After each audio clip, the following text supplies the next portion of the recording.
ఓం నమో శ్రీ సత్యదేవాయ నమః. శ్రీ సత్యనారాయణ స్వామి వ్రతం ద్వితీయాధ్యాయం ప్రారంభం. సూత మహర్షి సౌనకాది మునులకు ఇలా చెబుతూ ఉన్నారు. ఓ మునులారా, పూర్వం శ్రీ సత్యనారాయణ స్వామి వ్రతం ఆచరించిన వారిని గురించి చెబుతాను వినండి. కాశీనగరంలో ఒక నిరుపేద బ్రాహ్మణుడు ఉండేవాడు. అతడు దరిద్ర బాధను అనుభవిస్తూ అన్నవస్త్రాలకు సైతం లేక పడరాని పాటలు పడుతూ ఉండేవాడు. ఒకనాడు భగవంతుడు అతనిపై దయతలచి వృద్ధిని వేషంలో అతని ఎదుట నిలిచి, ఓయి విప్రోత్తమ, నీవెందుకు దుఃఖిస్తున్నావు? నీ వృత్తాంతమంతా చెప్పవలసింది అని అన్నాడు. అంతటా ఆ బ్రాహ్మణుడు, ఓ మహాత్మా, నేను మిక్కిలి దరిద్రుడనై భిక్షాటనంతో జీవిస్తూ ఉన్నాను. పడరాని పాటలు పడుతూ ఇంటింటికి తిరుగుతూ ఉన్నాను. నా దరిద్రం పోయే మార్గం ఏదైనా ఉంటే చెప్పి చేయూతనివ్వండి స్వామి అని వేడుకున్నాడు. అప్పుడు ఆ వృద్ధుని వేషంలో ఉన్న భగవంతుడు, ఓ ద్విజోత్తమ, శ్రీ సత్యనారాయణ స్వామి సాక్షాత్తు శ్రీమన్నారాయణుని యొక్క అవతారమే. ఆ స్వామిని పూజించు, నీ కష్టాలన్నీ తొలగిపోతాయి అంటూ వ్రత విధానం వివరించి అక్కడే అదృశ్యమయ్యాడు. ఆ వృద్ధుడు చెప్పిన సత్యనారాయణ స్వామి వ్రతాన్ని రేపు చేసుకుంటాను అని బ్రాహ్మణుడు సంకల్పించుకున్నాడు.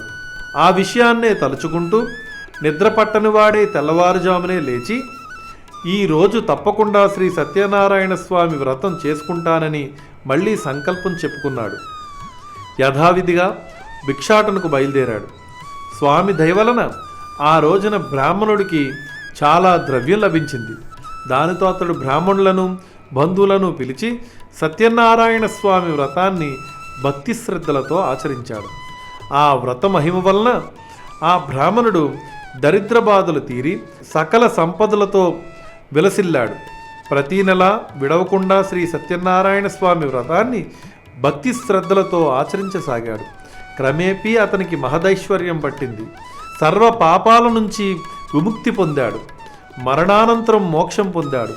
భూలోకంలో ఎవరైనా ఆ బ్రాహ్మణుడు చేసినట్లు శ్రీ సత్యనారాయణ స్వామి వ్రతం చేసినట్లయితే వారి సర్వ దుఃఖాలు తొలగి సుఖ సంతోషాలతో ఉండగలరు. ఓ మునులారా, ఈ విధంగా శ్రీమన్నారాయణుడు నారద మహర్షికి చెప్పిన వృత్తాంతాన్ని మీకు తెలియజేశాను అని సూత మహర్షి చెప్పారు. అప్పుడు ఋషులు మళ్ళీ ఈ విధంగా అడిగారు, ఓ మహర్షి, ఆ బ్రాహ్మణుని వల్ల విన్నవారెవరైనా ఈ వ్రతాన్ని ఆచరించారా? చెప్పండి, మాకు వినాలని ఉంది అని సూత మహర్షిని అడిగారు. సూత మహర్షి ఈ విధంగా చెబుతూ ఉన్నారు. మునులారా, ఆ బ్రాహ్మణుడు ఒకరోజు తన శక్తి కొద్దీ బంధుమిత్రులను పిలుచుకొని వ్రతం చేయడం ప్రారంభించాడు. అంతలో ఒక కట్టెలమ్ముకునేవాడు అక్కడికి వచ్చి కట్టెల మోపును బయట దింపుకొని లోపలికి వచ్చి వ్రతాన్ని చూడసాగాడు. బ్రాహ్మణుడు చేస్తున్న వ్రతాన్నంతా ఓపికతో చూసి దేవునికి బ్రాహ్మణునికి నమస్కారం చేసి, ఓ బ్రాహ్మణోత్తమ, మీరిప్పుడు చేసిన పూజ ఏమిటి? దాని వలన కలిగే ఫలితం ఏమిటి? వివరంగా చెప్పమని అర్థించాడు. విప్రుడు ఈ విధంగా చెప్పాడు, ఓయి, ఇది సత్యనారాయణ స్వామి వ్రతము. ఈ వ్రతం చేస్తే సర్వకార్యాలలో సిద్ధి కలుగుతుంది. కోరిన కోరికలు ఫలిస్తాయి. సకలైశ్వర్యవంతులు కావచ్చు.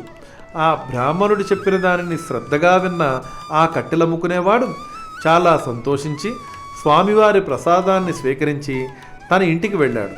అతడు సత్యనారాయణ స్వామినే మనసులో ధ్యానిస్తూ వ్రతం చేయాలని సంకల్పించుకున్నాడు. ఈ కట్టెలు అమ్మడం ద్వారా వచ్చే ధనంతో శ్రీ సత్యనారాయణ స్వామి వ్రతం చేయాలని తలుచుకున్నాడు. అతడు కట్టెలను అమ్మడానికి మరుసటి దినం నగరంలో ధనవంతులున్న ఇళ్లవైపు వెళ్ళాడు. స్వామి అనుగ్రహం చేత అతనికి ఆనాడు రెట్టింపు లాభం వచ్చింది. దానికి అతడు సంతోషించి అరటిపళ్ళు, పంచదార, ఆవు నెయ్యి, ఆవు పాలు, గోధుమ నూక, పూజా సామాగ్రిని అంతటినీ తీసుకుని ఇంటికి వెళ్ళాడు. బంధువులందరినీ పిలిచి శ్రద్ధగా శ్రీ సత్యనారాయణ స్వామి వ్రతం చేశాడు. ఆ వ్రత మహిమ చేత అతడు ధనధాన్యాలతో పుత్ర పౌత్రాదులతో సర్వ సంపదలు కలిగినవాడై సకల సౌఖ్యాలు అనుభవించి అంత్యకాలంలో సత్యలోకం చేరుకున్నాడు. ద్వితీయాధ్యాయం సంపూర్ణం.